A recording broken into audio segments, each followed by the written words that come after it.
Hello guys, welcome back to my YouTube channel. So hari ni dalam video ni aku nak cerita pasal tajuk final year project. Okay, apa yang kita nak buat untuk final project untuk engineering student. So basically macam sekarang ni musim FYP tau. Macam ramai orang sekarang ni tengah nak buat final project, tapi satu je masalah diorang, iaitu diorang tak tahu apa benda diorang nak hasilkan. So dalam video ni aku akan kongsi beberapa tips lah macam mana korang nak hadapi masalah ni. Macam apa, analysis paralysis lah. Macam banyak ada idea tapi tak tahu macam mana nak execute dan hasilkan projek tu. So stay tuned. Okay, first of all, kalau nak buat FYP ni atau nama erti lain final project ni, kita kena ada satu mindset di mana kita nak menyelesaikan masalah. Sebab kita lah seorang engineer. So basically seorang engineer adalah orang yang nak menyelesaikan masalah. So maksudnya kat sini adalah produk yang kita hasilkan adalah produk yang akan selesaikan masalah orang lain. Okey, masalah apa yang sebenarnya kita boleh selesaikan? Itu yang kita kena fikirkan. Sebab kebanyakan kita lah, kita selalu fikir final project ni adalah project macam sains macam tu je, setakat buat, setakat apa, dapatkan markah dan habis kat situ je. Tapi kalau kita buat macam tu, dia tak jadi interesting tau. So kita nak buat project ni as interesting. So kalau kita cakap pasal benda kita nak selesaikan masalah, apa benda yang sebenarnya yang kita boleh selesaikan, kan? Macam tertanya-tanya juga apa benda yang boleh selesaikan. Okay, aku akan bagi few categories yang korang boleh ambil idea lah untuk buat your final project. Okay, first of all, kita boleh buat tenaga, berkaitan dengan tenaga, ergonomics, mechanical, IoT maksud dia Internet of Things, electrical, system, ataupun hydraulic macam penggunaan sistem. Ini kategori ni yang aku listkan ni adalah ideas untuk kita buat for engineering student. So basically dalam list ni sebenarnya dia akan akan berkait dengan bidang kita, tapi dengan syarat kita tahulah apa yang benda yang kita nak selesaikan tu. Okay, aku bagi contoh kategori ergonomics. Ergonomics ni apa benda yang kita selesaikan masalah? Okay, ergonomics ni bila kita tengok dari sudut real life, okay, kita selalu nampak macam orang tua lah, sakit belakang, sakit tengkuk kan, duduk pun tak betul kan, dia punya kerusi, dia punya pembinaan kerusi tu tak betul, reka bentuk kerusi tu tak betul, yang membuatkan bila kita duduk tu kita rasa tak selesa, rasa macam sakit tengkuk semua tu. So masalah apa yang kita boleh selesaikan situ? Nampak tak? Di situ datangnya FYP kita. So FYP kita ni adalah untuk selesaikan masalah sakit tengkuk, sakit belakang ni. So macam mana kita nak make sure yang kita tak ada masalah tu? Jawapannya adalah kita kena design the best suitable chair untuk orang duduk. Best suitable chair ni lah yang kita nak buat untuk FYP kita. So kat sini lah korang akan start guna software AutoCAD ataupun CATIA untuk design satu kerusi mengikut pada orang kata the best pilihan lah, the suitable pilihan supaya manusia tu boleh duduk dalam keadaan yang tidak menyakitkan badan dia. Okay, contoh kedua adalah IoT, Internet of Things. Internet of Things ni berkait dengan benda yang online lah. Okay, katakanlah kita baru balik kerja. Okay, kita dah penat, kita tahu kita nak baring tidur je, betul tak? So ada satu malam tu kita lupa nak tutup lampu belakang, lampu dapur. So bazir lah elektrik, betul tak? Tapi macam mana kita nak selesaikan masalah tu? Kita wujudkan home smart system. So home smart system ni adalah satu sistem di mana kita boleh tutup lampu dengan menggunakan phone je. Korang bayangkan pakai phone je boleh tutup lampu belakang. So adakah dia selesaikan masalah orang lain? Ya, betul. Sebab korang tak payah nak pergi ke dapur dalam keadaan penat, dalam keadaan yang malas, lepas tu nak tutup benda tu. So korang dah nampak tak macam mana nak selesaikan masalah ni.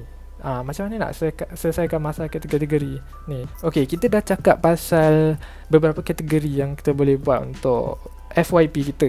Sekarang kita nak cakap pasal di mana nak mulanya kan, dan apa bahan nak digunakan.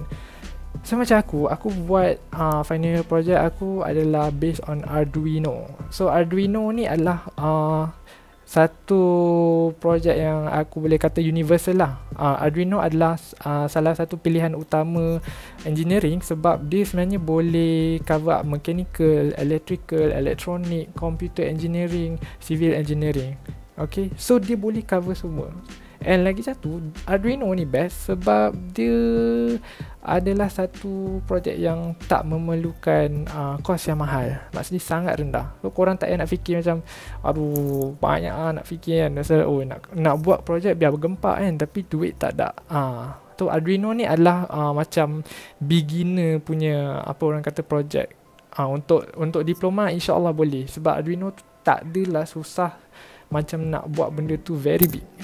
It's very simple.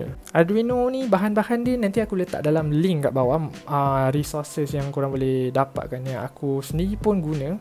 Okay, macam mana nak dapat hasil idea project Arduino, mana nak dapatkan bahan-bahan Arduino, semua ada kat bawah link description ni, nanti korang boleh tengok je kat bawah ni. Okay, Arduino ni walaupun dia macam orang kata paling utama yang selalu orang guna, satu je lah yang korang kena sacrifice sikit adalah korang kena belajar sedikit programming. Okay, bagi mana yang ambil programming, C programming language, dia sangat beneficial lah for you kalau you dah ambil dalam your syllabus. So programming ni kena belajar sikit lah untuk Arduino ni, tapi dia tak susah, dia okey lagi. Cumanya sacrifice kat belah tu je. Bila korang buat final project tu kan, nasihat aku adalah untuk Arduino jangan tiru coding orang sebab masa presentation lecturer akan tanya tau program tu. So kalau katakanlah korang macam ada setengah orang kan nak kerja senang kan, copy paste code lepas tu buat sebiji sama macam dalam website punya project tu, dan habislah. Sebab bila presentation, first lecturer akan tanya, kedua lecturer akan conduct few tests kat project you. So you kena berhati-hati. Bila you tak prepared dalam benda tu, memang you akan habis kat situ. Untuk yang Arduino ni kan, dia sebenarnya kadang-kadang kita ada buat satu project di mana orang lain pernah buat, tapi tak semestinya macam kita tiru 100%, faham tak? Contohnya macam aku cakap tadi, smart home tu. Smart home tu ramai je yang buat, tapi dia punya main thing adalah kita kena add sendiri features baru. Contohnya home smart, korang punya project home smart ni dia ada features macam elakkan pencurian ke, ada alarm ke, benda-benda macam tu lah. Add new things lah. Sebab idea yang kita dapat ni semua taklah original. Kita sebenarnya dapat daripada orang lain, tapi kita hasilkan, kita add sikit-sikit. So korang jangan risau kalau katakanlah korang buat satu projek tu, tiba-tiba projek tu ada dekat website ataupun projek tu ada orang lain buat. Okay, jangan risau sebab time aku yang buat Arduino pun sama juga. Aku ada hadapi masalah di mana projek ni ada orang lain pernah buat. Tapi in the end aku add features lah, new features, dan cara aku selesaikan masalah tu berbeza, berlainan. Okay, last lah, aku just nak bagi brief nasihat lah pasal Arduino ni. Bila kita buat Arduino ni, kita jangan expect supervisor kita akan bantu kita. Basically kita kena jadi seorang yang independent lah dalam buat projek ni, sebab supervisor dia ada masa-masa lain, dia ada schedule dia lain. So supervisor ni dia punya tanggungjawab adalah menasihati dan hanya beri idea dia, tapi yang membuat execution adalah kita sendiri. So kalau katakanlah kau nak buat apa-apa, supervisor akan okay je, terima je, tapi in the end kau yang akan buat projek tu. So kau yang akan kena independent. It's not that macam supervisor tu akan macam 100% ajar kau semua benda, 100% bagi projek ni kau kena buat. Tak, sebab supervisor aku pun sendiri pun ada masa dia sendiri, so aku terpaksa independent. Itu aja daripada aku. So kalau ada apa-apa nak tanya berkaitan FYP, just komen je kat bawah. Okay, nanti aku cuba jawab soalan-soalan korang. Dan insyaAllah aku doakan semua orang berjaya dalam final year project ni dan dapat E. Sekian, terima kasih guys, bye.